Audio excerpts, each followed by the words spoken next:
العلم هو النور الهادي والمفتاح لكل الخير من يرد الله به خيرا. الحمد لله رب العالمين والصلاة والسلام على سيد الأنبياء والمرسلين سيدنا محمد وآله وصحبه أجمعين. بسم الله الرحمن الرحيم. وعن سعيد بن المسيب رحمه الله تعالى أن مسلما ويهوديا اختصما إلى عمر رضی اللہ تعالی عنہ.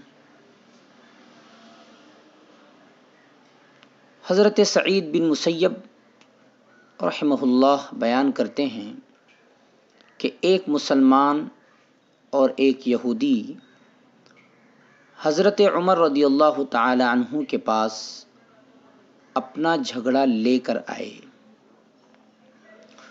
فرأى الحق لليهودي. حضرت عمر رضی اللہ تعالیٰ عنہ نے محسوس کیا کہ یہودی حق پر ہے.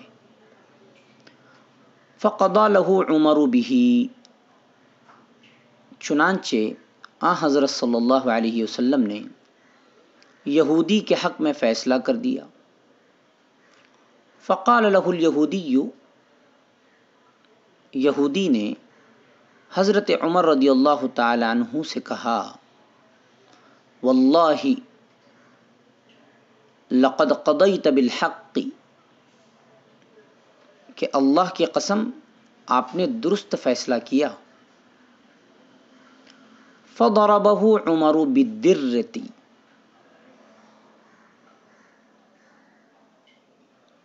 حضرت عمر رضی اللہ تعالی عنہ نے اس کو درے سے مارا.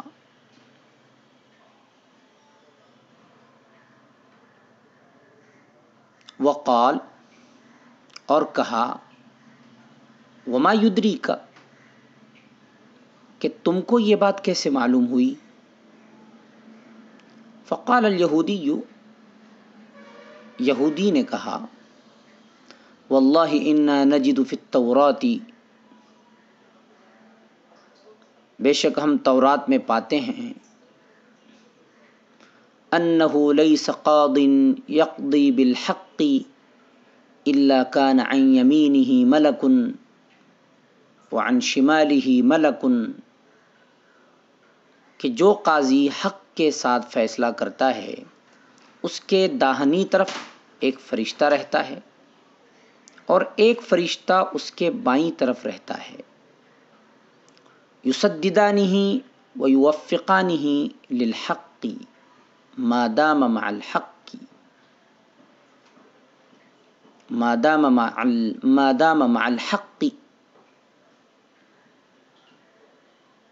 دونوں فرشتے اس کی رہنمائی کرتے رہتے ہیں اور حق بات کی اس وقت تک توفیق کرتے ہیں جب تک وہ خود حق پر رہتا ہے.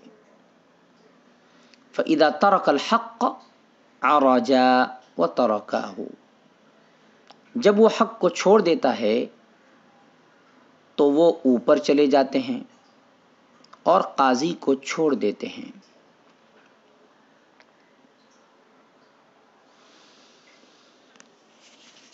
حدیث پاک میں لفظ آیا ہے الدرہ. صحیح لغت بکسر الدال ہی ہے.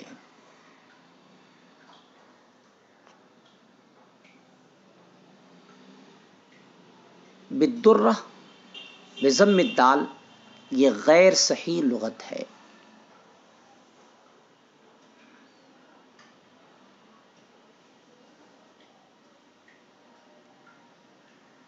اس حدیث کا مطلب یہ ہے کہ فیصلے میں انصاف کرنا چاہیے.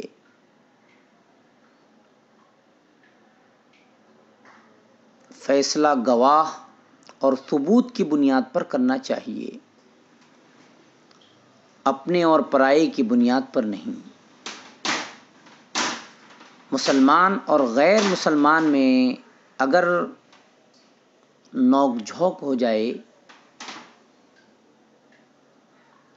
لڑائی جھگڑا ہو جائے اور محسوس ہو کہ غیر مسلم حق پر ہے تو غیر مسلم کے حق میں فیصلہ صادر کرنا ہی انصاف ہے۔ جو لوگ انصاف سے کام لیتے ہیں اللہ تعالیٰ ان سے خوش ہوتے ہیں، ان پر رحمت فرماتے ہیں اور ان کی تائید و نصرت کے لیے فرشتے بھیجتے ہیں، اور جو لوگ ناانصافی کرتے ہیں وہ رحمت الہی سے محروم ہوتے ہیں، فرشتے بھی ان کا ساتھ نہیں دیتے ہیں۔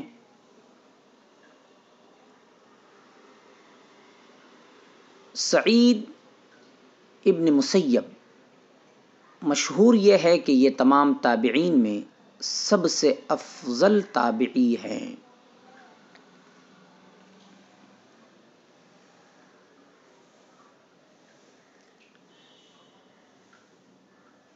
اعتراض یہ ہے کہ یہودی نے کوئی خطا نہیں کی تو حضرت عمر رضی اللہ تعالیٰ عنہ نے کیوں مارا؟ جواب یہ ہے کہ مارا نہیں تھا بلکہ درہ تانا تھا، یا دوسرا جواب یہ ہے کہ مارنا غصے کی بنا پر نہیں تھا بلکہ ہلکے سے محبت و اپنائیت کے اظہار کے لیے مارا تھا، یا یہ کہ خوش طبعی کے طور پر مزاحاً مارا تھا۔ وما یدری کا حضرت عمر رضی اللہ تعالیٰ عنہ کے فیصلے کا یہودی نے احترام کیا اور حضرت عمر رضی اللہ تعالیٰ عنہ کے فیصلے کو حق ٹھہرایا، تو حضرت عمر رضی اللہ تعالیٰ عنہ نے اس سے دریافت کیا کہ تم کس بنیاد پر میرے فیصلے کو حق کہہ رہے ہو؟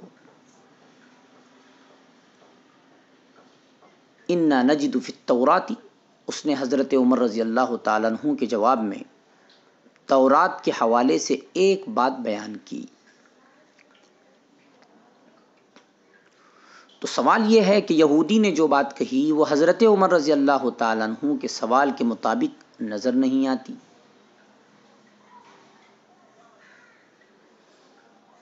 جواب یہ ہے کہ یہودی ایک فریق تھا، اس کو خوب اچھی طرح معلوم تھا کہ حضرت عمر رضی اللہ تعالیٰ عنہ نے درست فیصلہ کیا ہے، کیونکہ اس قضیے میں اس سے زیادہ حق اور ناحق کا علم کس کو ہوگا۔ اس نے جو جواب دیا وہ اس اعتبار سے مطابق ہے کہ اگر حضرت عمر رضی اللہ تعالیٰ عنہ مسلمان کے حق میں فیصلہ کرتے تو معلوم ہوتا کہ وہ ناحق ہیں، ان کو تائید حاصل نہیں، اور جب انہوں نے مسلمان کے خلاف فیصلہ کیا تو اس بات کی دلیل ہوئی کہ وہ حق پر ہیں اور ان کو فرشتے کی تائید حاصل ہے۔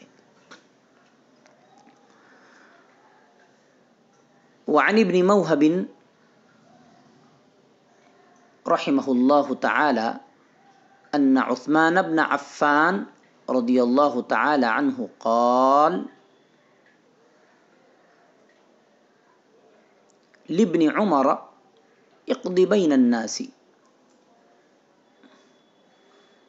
حضرت ابن موہب رحمۃ اللہ علیہ روایت کرتے ہیں کہ بلا شبہ حضرت عثمان بن عفان رضی اللہ تعالیٰ عنہ نے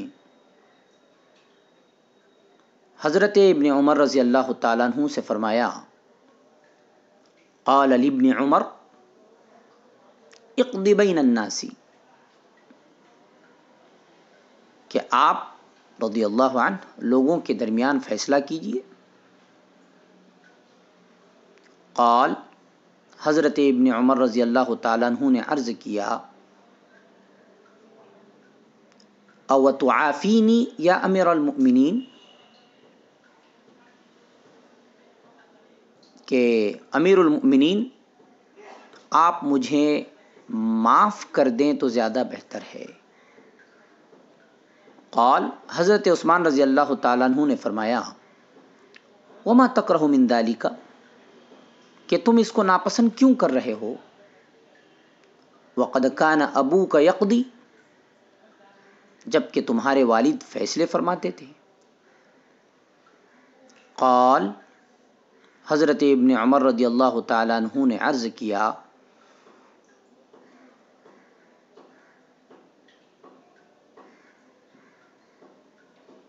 لأنی سمعت رسول اللہ صلی اللہ تعالی علیہ وسلم یقول من کان قاضیا فقضى بالعدل فبالحری ان ينقلب منه کفافا فما راجعه بعد ذلك۔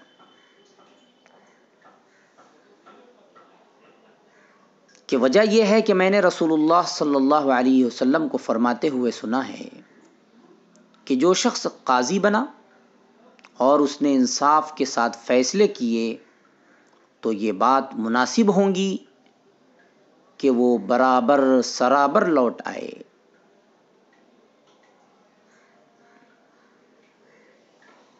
فما راجعہ بعد ذلك، حضرت عثمان رضی اللہ عنہ نے اس کے بعد اس سلسلے میں حضرت ابن عمر رضی اللہ تعالی عنہ سے کچھ نہیں فرمایا۔ وفی روایت رزین عن نافع ان ابن عمر رضی اللہ تعالی عنہ قال لعثمان یا امیر المؤمنین لا اقضی بین رجلین۔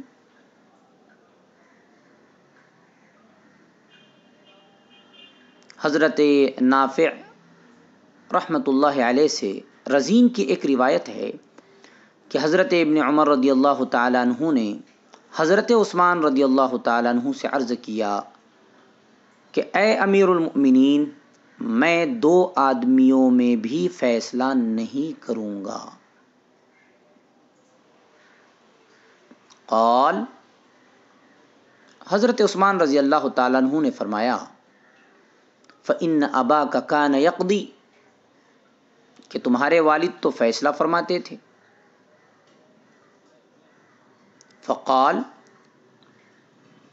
حضرت عبداللہ بن عمر رضی اللہ تعالیٰ عنہ نے جواب دیا، ان ابی لو اشکل علیہ شیء سأل رسول اللہ صلی اللہ علیہ وسلم، میرے والد کو اگر کوئی اشکال ہوتا تو وہ رسول اللہ صلی اللہ علیہ وسلم سے دریافت فرماتے تھے۔ وَلَوْ أَشْكَلَ عَلَى رَسُولِ اللَّهِ صلی اللہ علیہ وسلم شَيْءٌ سَأَلَ جِبْرَائِيلَ علیہ السلام، اور رسول اللہ صلی اللہ علیہ وسلم کو اگر کسی چیز میں اشکال ہوتا تو وہ جبرائیل علیہ السلام سے دریافت کر لیتے۔ وَإِنِّي لَا أَجِدُ مَنْ أَسْأَلُهُ، اور میں ایسا شخص نہیں پاتا جس سے پوچھ سکوں۔ وَسَمِعْتُ رسول اللہ صلی اللہ علیہ وسلم یقول، من عاد باللہ فقد عاد بعظیم، اور میں نے رسول اللہ صلی اللہ علیہ وسلم کو فرماتے ہوئے سنا ہے کہ جو اللہ کی پناہ میں آیا وہ بڑی پناہ میں آیا۔ وسمعتہ یقول، من عاد باللہ فاعیذوہ،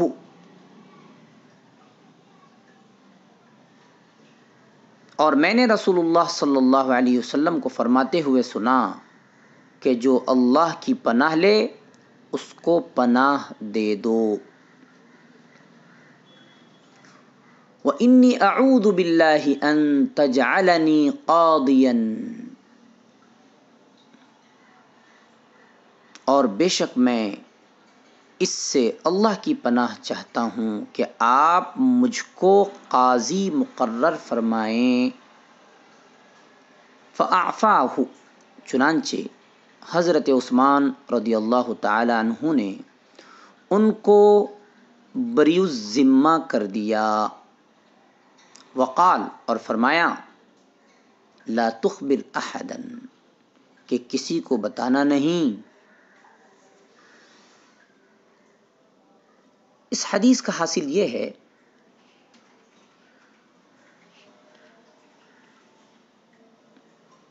کہ عہدہ قضا بے حد نازک منصب ہے. اس منصب کے حاصل ہونے کے بعد بہت سی اہم ذمہ داریوں سے واسطہ پڑتا ہے، جن میں غفلت و کوتاہی سے انسان ہلاک ہو جاتا ہے. اس لیے جہاں تک ممکن ہو سکے اس کو قبول کرنے سے گریز کرنا چاہیے. ہمارے بعض اکابر نے تو طلب تو کجا اس عہدے کو قبول نہ کرنے پر سزائیں جھیلی ہیں،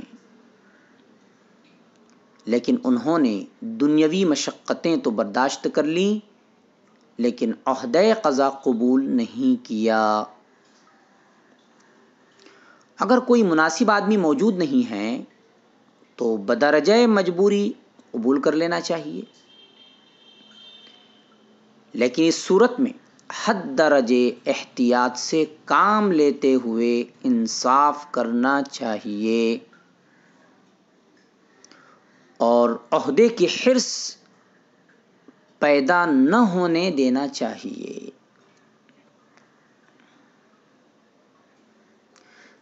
اس حدیث سے معلوم ہوتا ہے کہ قاضی کے لیے کوئی ثواب نہیں ہے، جبکہ ماقبل کی حدیث سے معلوم ہوتا ہے کہ حاکم اگر فیصلے میں غلطی بھی کرے تو اس کو محض اجتہاد کی بنا پر ایک نیکی ملتی ہے. اس کے علاوہ ایک حدیث ہے جس میں حضرت صلی اللہ علیہ وسلم نے فرمایا کہ جو شخص دو لوگوں کے درمیان انصاف سے فیصلہ کرے تو اس کا یہ فیصلہ 70 سال کی عبادت سے افضل ہے. تو پھر دونوں طرح کی روایتوں میں تطبیق کی کیا شکل ہے؟ تطبیق کی شکل یہ ہے کہ جو کوئی منصب قضا کا اہل ہو اور پھر لوگوں کے اصرار پر وہ عہدہ قبول کرے،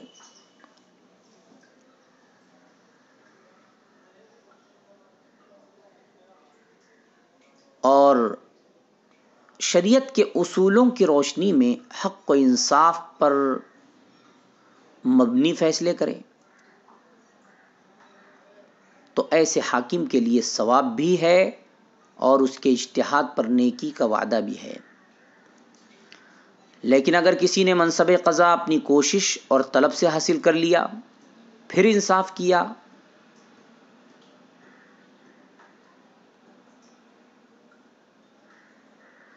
تو برابر چھوٹے گا، یعنی نہ نفع ہوگا اور نہ ثواب. اور اگر ناانصافی کی تو نقصان ہوگا، نفع نہیں. شریعت اسلامی جس کو مخاطب کرتی ہے تو اس پر پوری ذمہ داری ڈالتی ہے. حاکموں کو خطاب کیا تو فرمایا کہ عہدہ قضا بڑی نازک چیز ہے، اس سے برابر چھوٹ جاؤ. تو بڑی بات ہے. مقصد یہ ہے کہ عہدے کی حرص پیدا نہ ہو. اور عوام سے خطاب کیا تو کہا کہ حاکم اگر فیصلے میں غلطی بھی کرے تو اس کو نیکی ملے گی، تاکہ لوگ حاکم کو طعن و تشنیع کا نشانہ نہ بنائیں. اس انداز خطابت کا مقصد اعتدال اور توازن پیدا کرنا ہے. فما رجعہ بعد ذلک، یعنی حضرت عثمان رضی اللہ تعالیٰ عنہ نے اس کے بعد عہدہ قبول کرنے کے لیے نہیں فرمایا. لا اقضی بین رجلین، حضرت ابن عمر رضی اللہ تعالیٰ عنہ نے عرض کیا کہ میں دو آدمیوں کے درمیان فیصلہ کرنا اپنے لیے بہتر نہیں سمجھتا ہوں. تو پوری قوم کے فیصلے کی ذمہ داری کیسے قبول کر لوں؟ وَإِنِّي لا اجد من اسألہ، میرے سامنے جب کوئی پیچیدگی آئیں گی تو میں کس سے معلوم کروں گا؟ حضرت ابن عمر رضی اللہ تعالیٰ عنہ کا مسلک یہ تھا کہ ایک مجتہد دوسرے مجتہد کی تقلید نہیں کرے گا، خواہ دوسرا شخص خلیفہ ہی کیوں نہ ہو. لا تخبر احدا، کسی کو خبر نہ دینا. حضرت عثمان رضی اللہ تعالیٰ عنہ نے حضرت ابن عمر رضی اللہ تعالیٰ عنہ کی درخواست قبول کر لی اور ان سے عہدہ قبول کرنے کے لیے اصرار نہیں کیا، لیکن ان سے یہ ضرور کہا کہ یہ بات دوسروں کو مت بتانا، ورنہ ہر شخص انکار کرے گا تو عہدہ قضا کا منصب خالی ہو جائے گا، جس کی وجہ سے دشواری پیش آئے گی.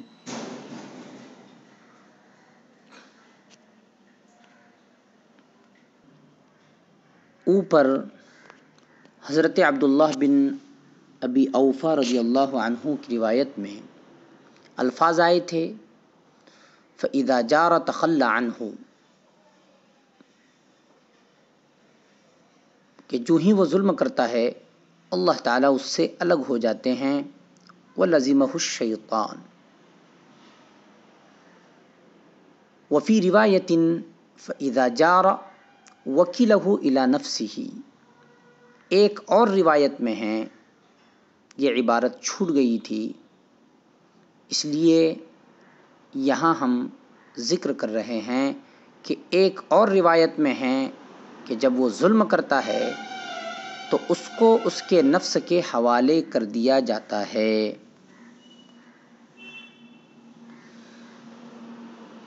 تم بعونہ سبحانہ وتعالی، اللہ تعالیٰ کی نصرت اور مدد سے یہ باب مکمل ہوا. اب ہم نیا باب شروع کر رہے ہیں. باب رزق الولاتی و ہدایاہم، حکام کو تنخواہ اور ہدایہ و تحائف دینے کا بیان. طلب عزیز، اس باب کے تحت 11 روایتیں درج کی گئی ہیں جو حکام و عمال کے لیے بیت المال سے تنخواہ و اجرت مقرر کرنے کے لیے جواز، بلا استحقاق و اجازت کچھ لینے پر ممانعت، خیانت و رشوت پر وعید، سفارش پر ہدیہ اور تحفہ قبول کرنے پر نکیر وغیرہ پر مشتمل ہیں. خلیفہ اپنی گوناگوں مصروفیات کے سبب خود زکوٰۃ و عشر کی وصولی اور ملک کے مختلف حصوں میں پیش آنے والے نزاعات کے فیصلے نہیں کر سکتا ہے، اس لیے عمال و قضات کا بھیجنا ضروری ہے. اور چونکہ یہ عملہ عام لوگوں کی مصلحتوں میں مشغول ہوگا، اس لیے ان کی تنخواہ حکومت کے ذمے ہوگی. حضرت ابو بکر رضی اللہ تعالیٰ عنہ خلافت سے قبل کپڑے کی، حضرت عمر رضی اللہ تعالیٰ عنہ غلے کی اور حضرت عثمان رضی اللہ تعالیٰ عنہ کھجوروں کی تجارت کیا کرتے تھے. لیکن جب یہ حضرات منصب خلافت پر فائز ہوئے اور اپنے کاروبار مشغولیت کی وجہ سے جاری نہ رکھ سکے تو بیت المال سے ان لوگوں کی تنخواہیں مقرر کی گئیں. لیکن تنخواہ میں رعایت اس بات کی ہونی چاہیے کہ اس کے اہل و عیال کی کفالت ہو جائے، جس کو ہم بالفاظ دیگر یہ کہہ سکتے ہیں کہ معقول تنخواہ ہونی چاہیے۔ تو اس بات کی رعایت کی جائے کہ اس کے اہل و عیال کی کفالت ہو جائے اور کچھ بچ بھی جائے، تاکہ وہ اپنی بنیادی ضرورتیں پوری کر سکے۔ حدیث شریف میں ہیں، نبی کریم صلی اللہ علیہ وسلم نے فرمایا، جو شخص ہمارے لیے عامل ہو، یعنی سرکاری ملازم ہو،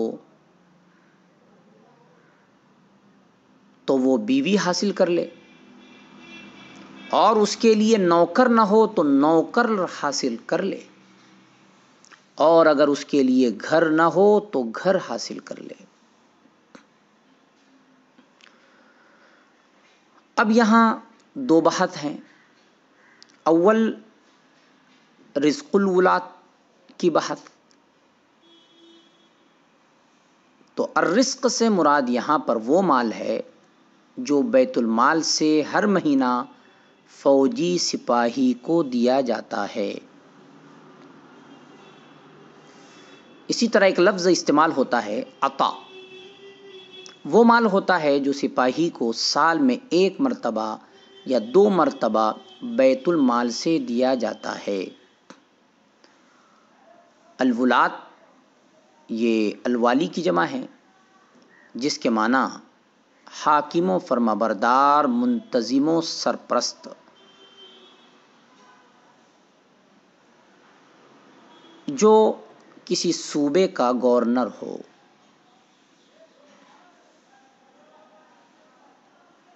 یہاں رزق سے تنخواہ مراد ہے، لیکن وہ تنخواہ رزق کی طرح بقدر کفایت ہوتی ہے، نہ کم اور نہ زیادہ۔ اس لیے تنخواہ کو رزق سے تعبیر کرتے ہیں۔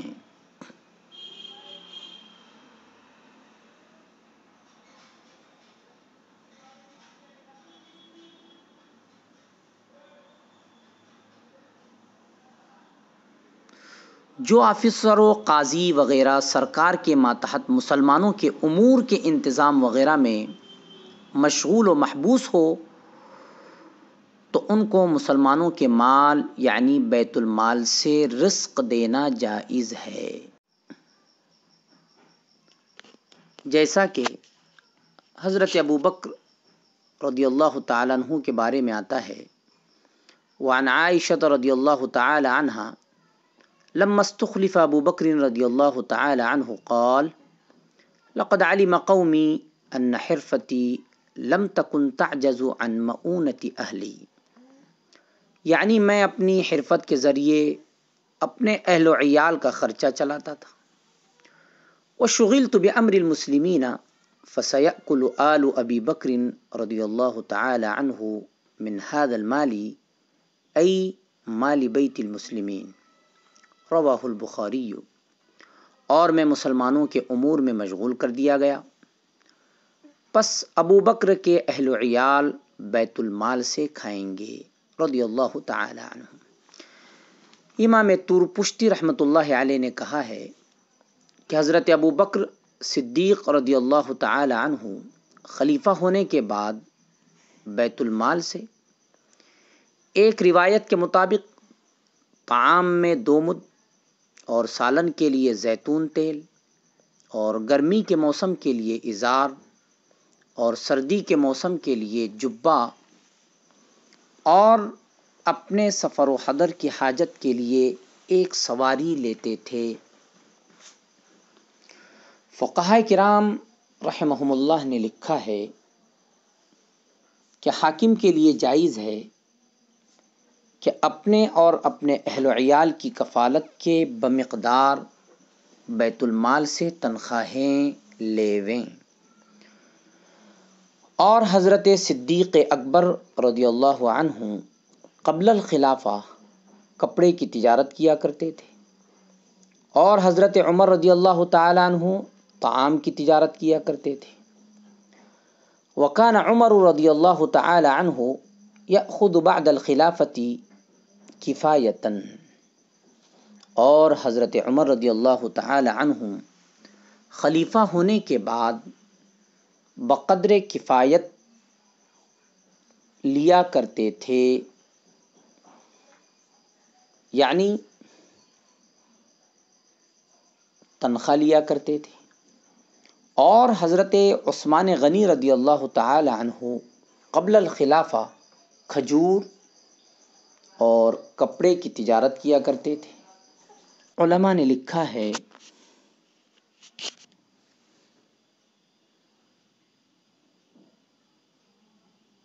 کہ بہترین تجارت کپڑے کی تجارت ہے،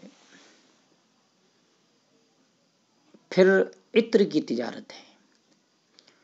دوسری روایت کے مطابق حضرت ابو بکر رضی اللہ تعالی عنہ ہر دن کے لیے ایک پورا درہم اور ایک درہم کا 2 ثلث لیتے تھے.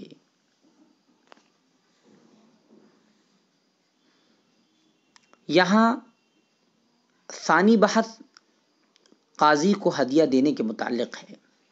چنانچہ ہدایہ میں ہے کہ قاضی کا اپنے رشتہ دار سے ہدیہ لینا تو جائز ہے کیونکہ صلہ رحمی کے قبیل سے ہے. ایسا ہی قاضی ہونے کے قبل جن لوگوں کے ساتھ ہدیے کے لین دین کی عادت جاری تھی ان لوگوں سے ہدیہ لینا بھی قاضی کے لیے جائز ہے، لأنه ليس بوجه القضاء بل جرى على العادة. مذکورہ دونوں صورتوں کے علاوہ اور کسی سے ہدیہ لینا جائز نہیں ہے. ہدیہ اور رشوت کے اندر فرق یہ ہے کہ رشوت بشرط الاعانت دی جاتی ہے اور ہدیے میں کسی قسم کی شرط نہیں ہوتی. پھر دعوت 2 قسم پر ہے، دعوت عامہ اور دعوت خاصہ. دعوت عامہ یہ ہے کہ جس میں قاضی حاضر ہو یا نہ ہو، بہرحال دعوت دینے والا میزبان اس دعوت کا انتظام کریں گا. اور دعوت خاصہ یہ ہے کہ میزبان اگر جانیں کہ قاضی حاضر نہ ہوں گا تو دعوت کا انتظام بھی نہ کرے. اس دعوت خاصہ میں حاضر ہونا قاضی کے لیے جائز نہیں ہے. ایسا ہی خصمین میں سے مدعی مدعا علیہ میں سے ایک کو چھوڑ کر قاضی کا دوسرے کی مہمانداری کرنا جائز نہیں. اسی طرح قاضی 2 خصم میں سے کسی ایک کے ساتھ خفیتاً کوئی بات نہ کرے. وصلی اللہ تعالی علی خیر خلقہ سیدنا محمد وآلہ وصحبہ اجمعین برحمتک یا ارحم الراحمین. السلام عليكم. لا تنسوا الاعجاب بالفيديو والاشتراك في القناة تشجيعا لنا لنستمر بنشر المزيد إن شاء الله.